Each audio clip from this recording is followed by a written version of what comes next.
Kamola. I see also Dr. Hanifa. Hi. Assalamu alaikum, Dr. Ashraf. It's really, I'm very happy to see you. It's 10:35 a.m. right now in Turkey. I am in Turkey, in Konya, and I'm very happy to see you. So before starting the session, can I please confirm that all our presenters are present right now? For the paper, for the first paper, Nurlaili, Miss Nurlaili, and Putri Swastika. Are you here, and who is presenting? Yes. Yes, we are here. Nurlaili will be presenting. Okay. Thank you very much. Thank you very much for moderator, Dr. Later, Kamola. Laili nanti. It's an introduction first. Oh. Okay. No, just I want to check that everyone's here. Second, Muhammad Zaidi Darapar. I guess he's presenting because the next author is Dr. Zahid Harun. Our next presenter is also here, right? Laili. Muhammad Zaidi. Yeah, I'm here. Laili kan presentasi. Tapi si Dr. Kamola ini, si moderator ini mengenalin dulu, memperkenalkan.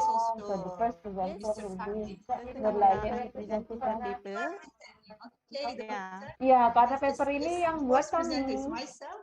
And the last one is Bima Tista Putriana from Indonesia. Yep. I'm here. Thank you. Great. So let's start with Surah Al-Fatiha. أعوذ بالله من الشيطان الرجيم بسم الله الرحمن الرحيم الحمد لله رب العالمين الرحمن الرحيم مالك يوم الدين إياك نعبد وإياك نستعين اهدنا الصراط المستقيم صراط الذين أنعمت عليهم غير المغضوب عليهم ولا الضالين. May this conference bring success and awareness in Islamic financial literacy among all Ummah and all jurisdictions who are involved actively or interested in Islamic finance and in general in Islamic financial literacy. Well, in this session we have 5 presenters, and each presenter has 20 minutes, and I ask you to stick sharp with your time, please. And let me welcome our first presenter, Ms. Nurlaili. You are presenting only you, right? You have your partner as well, Nurlaili. Yes. Sorry, I have to introduce myself also. Let me introduce myself. So, since many people here are people I know already, my name is Kamola Bayram. Proudly product of IIUM. I was studying my master's in IIUM Kuantan, Kulia of Science. Later, I continued my PhD in IIBF. And I was working IFSB in ICiFIL, International Council of Islamic Financial Educators.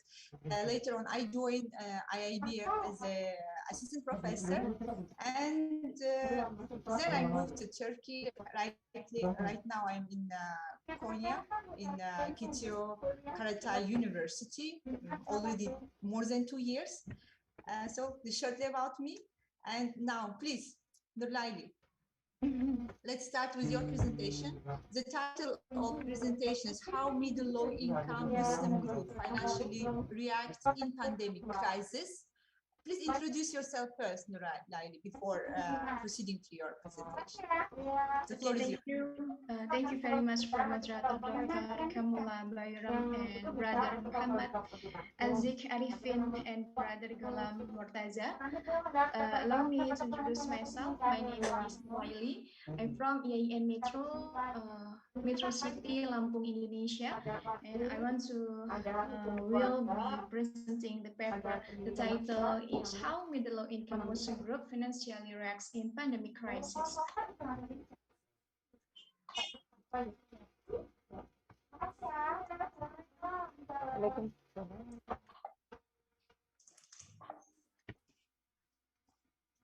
Okay, introduction. A responsible behavior is the key factor to improve prosperity. Better and more responsible asset management is pivotal to climb up income ladder.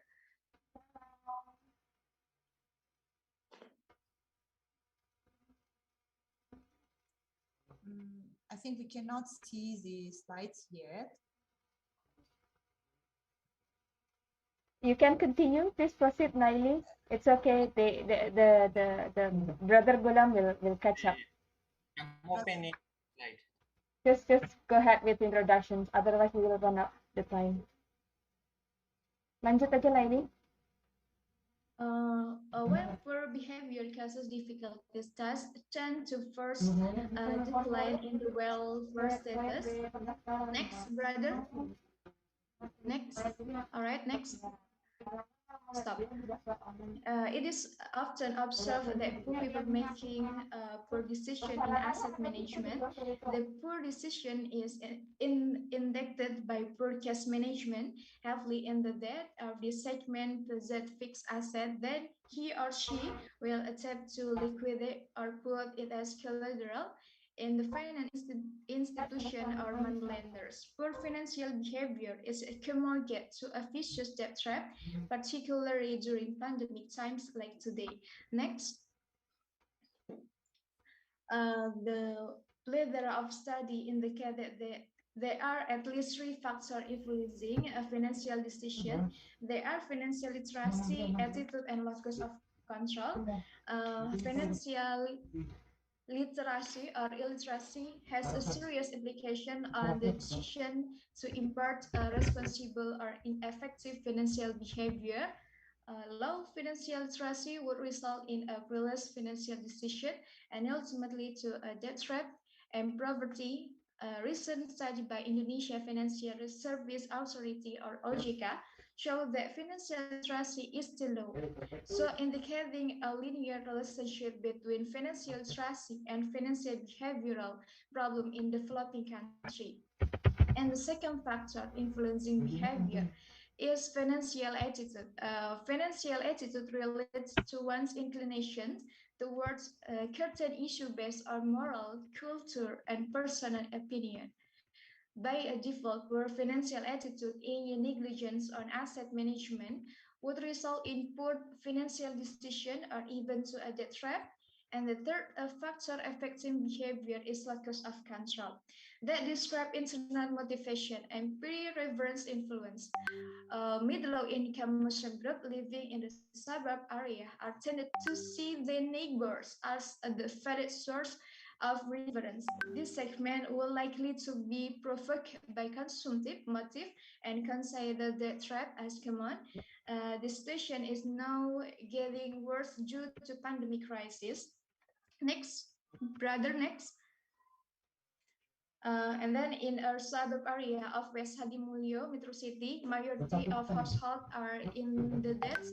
Today, there are about 128 of 250 households are currently in debt to financial institutions and or money lenders. And by profession, they are blue-collar workers at traditional market with income no less than 140 US dollar, or 2 million IDR per month, and majority of the people have bad credit records at bank and other microfinance institutions that's letting creditors legally the collateralized asset. And then next, it is important to understand how individual design open his or her financial strategies, especially during a hardship like today, therefore highlights the significance to understand what factors are affecting behavior of middle-low income groups in a developing nation. Understanding this factor will be crucial at least twofold. First, as the government prepare an economic restart in the post-pandemic era, the government must first consider the debt trap effect due to the crisis. Most of the middle-low income groups are able to survive due to credits and loans from money lenders, while servicing interest debt potentially diminishes future consumption and economic restart could not spark, or at least is less effective if the middle income could not consume. And secondly, shaping people behavior to become more conscious and responsible is the key gateway to prosperity. And lastly, in an event of pandemic, government, religious, scholar, and social leaders must work together closely in order to maintain financial rational community. Otherwise, it will be hard to rebuild the economy once the pandemic is under control. Next, at this junction, better understanding on the phenomena on how middle-low-income Muslim group make up their financial decision is as important as to show measure for assessing the sectarian control of their financial situation after the crisis. Poverty is a socio-economic phenomenon of many developing countries, so understanding factors affecting financial behavior are strategical key to improve prosperity of our people. And next, literature review. Conceptually is financial behavior, financial literacy, and then financial attitude and locus of control. And next, research methodology. This study employs structural equation modeling, less square or SMPLS. And next. Result and discussion. This is detail can be seen from this slide. Result from discriminant validity AFI test, and the next. This is result for reliability test, composite reliability, and Cambridge Alpha. And the next. Oh gitu. Next. All right. Yes, saya tadi ribut sih. Yes. The test results show that all independent variable have a significant effect on the dependent variable. The effect of Islamic financial literacy on financial behavior, they get positive and significant relationship. It Ya Allah, semoga nanti kalau ada daftar S3 PBA itu orangnya has the modest understanding of this Islamic financial products is expected to be more prudent in their financial asset management. Nevertheless, Islamic financial literacy is at the lowest position in comparison to other variables. And then financial attitude show a positive and significant relationship on behavior. This study captured the attitude as the dominant determinant affecting financial behavior in comparison to other two variables. And then the finding of this research also unveiled the positive and significant relationship of locus of control and financial behavior. This is in line with the study by Dwi Astanti 2017. External locus of control affect financial behavior. For example, if the neighborhood did not exercise saving, thus it will make him or her do not prioritize saving. This finding implies that a member of the group will see his or her peer and neighbor as the reference before deciding upon financial matters.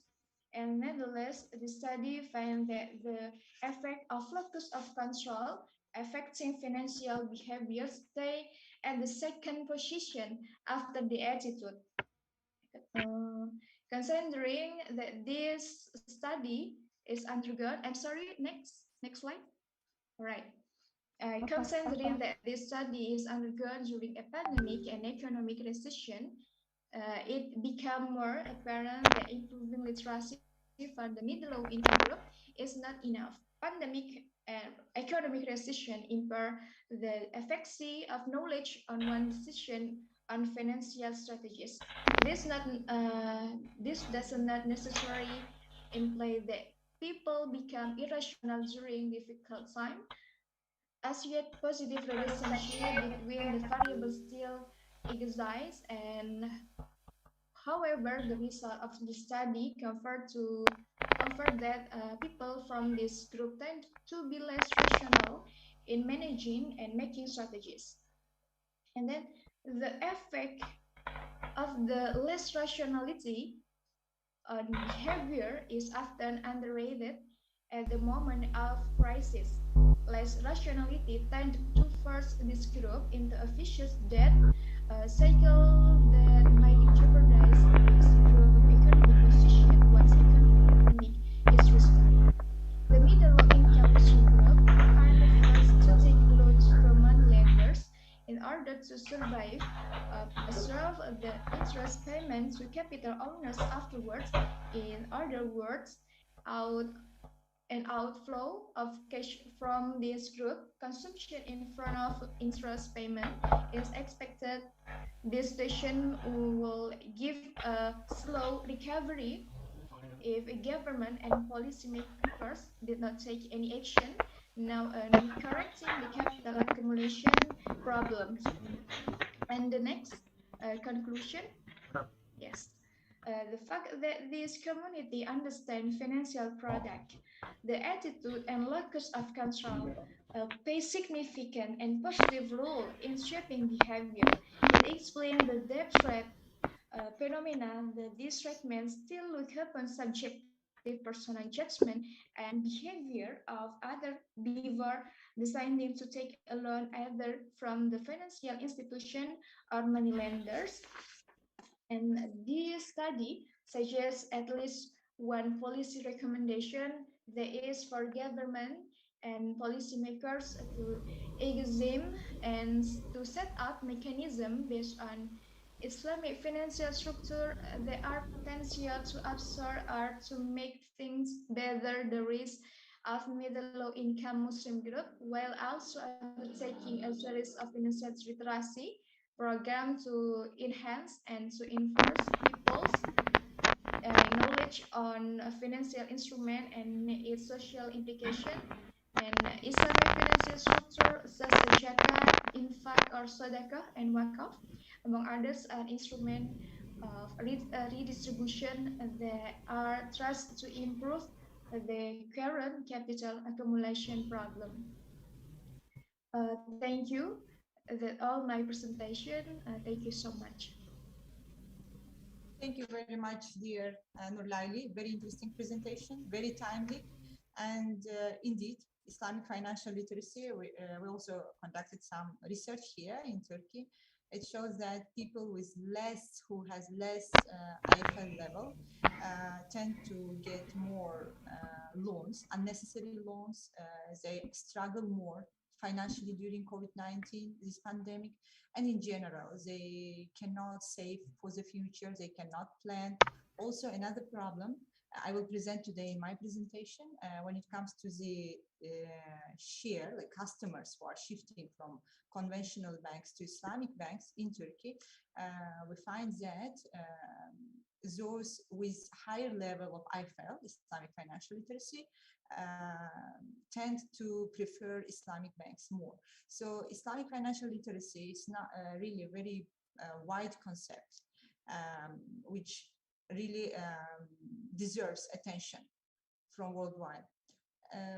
Thank you very much. We have 5 minutes for Q&A. You finished in 15 minutes. And if there is any questions to our presenter, who presented about how low and middle income Muslim group financially react to the pandemic, and she measured the level of their financial literacy, Islamic financial literacy, and the impact of their Islamic financial literacy level on the coping with pandemic.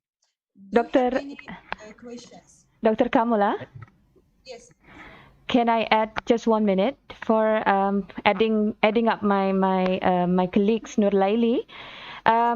Basically, yeah, this is my name is Putri Swastika. I'm the co-author of this paper.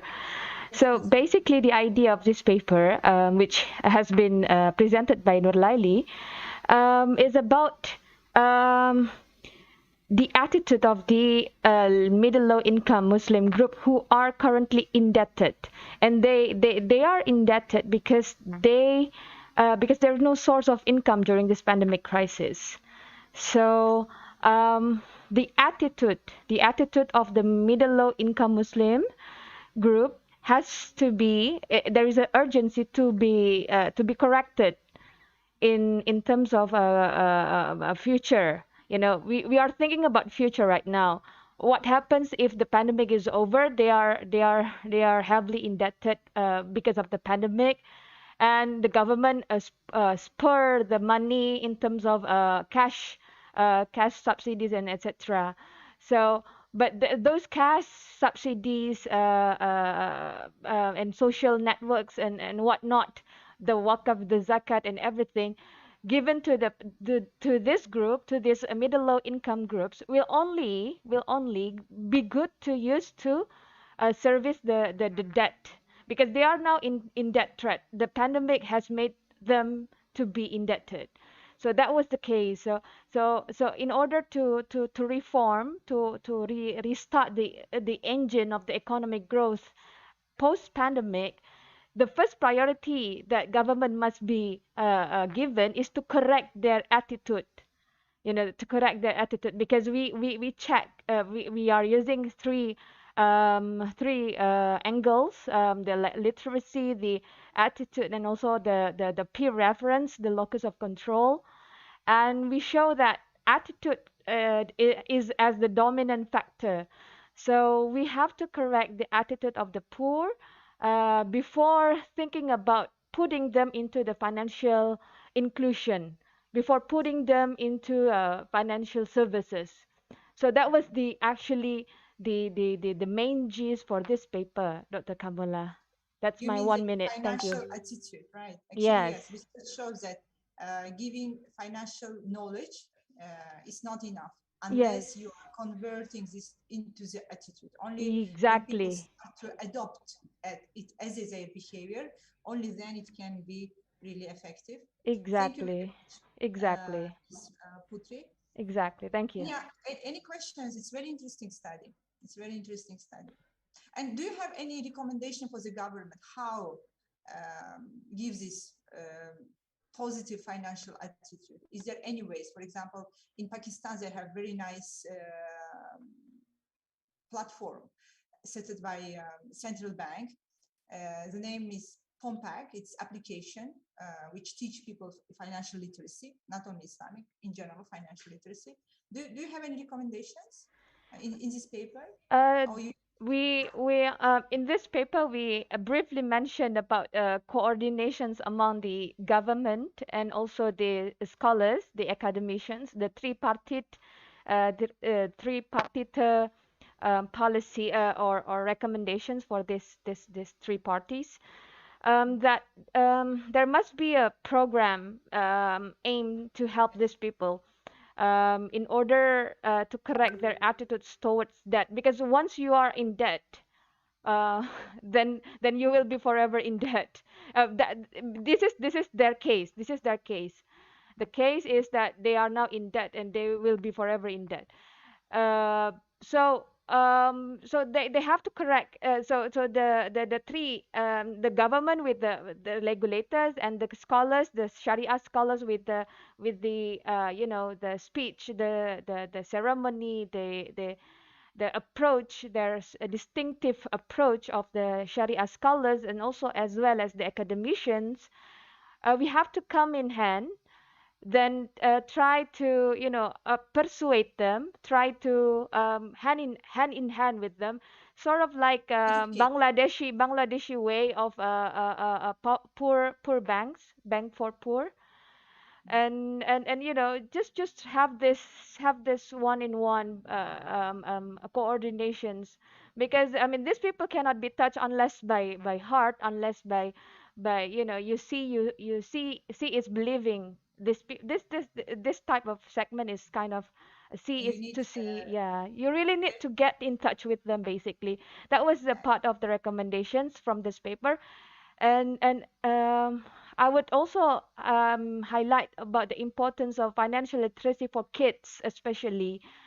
So for kids, teaching them this attitude, teaching them the correct attitude, correct or responsible financial attitude is a must right now. Because once your kids see your parents, kids tend to mimic their parents, right? So apple cannot be, apple is falling from the tree, cannot be fall from the tree. So yeah, so teaching the responsible financial attitude for kids is very very urgent right now. We are in the midst of crisis. We are still not sorting out the crisis, this controlling this COVID-19 yet. We are now facing a social crisis already about the debt, not only about sovereign debt, personal debt also is extremely worrying, as well as our kids' education. So right now is financial attitude should be changed. This is what our Definitely. Thank you yeah. very much. We are out of time. We have to move to the next presenter. But the Thank topic you. you are covering is very important. And you have to think about, yes, you already detected the problem, but you now have to think about the cure. One of the ways is gamification, teaching VR games, board games.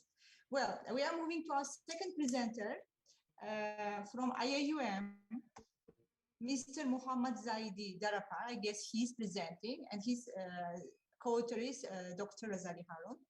The title of their presentation is Zakat Collection Through Salary Deduction for Employees in Selangor, a preliminary study.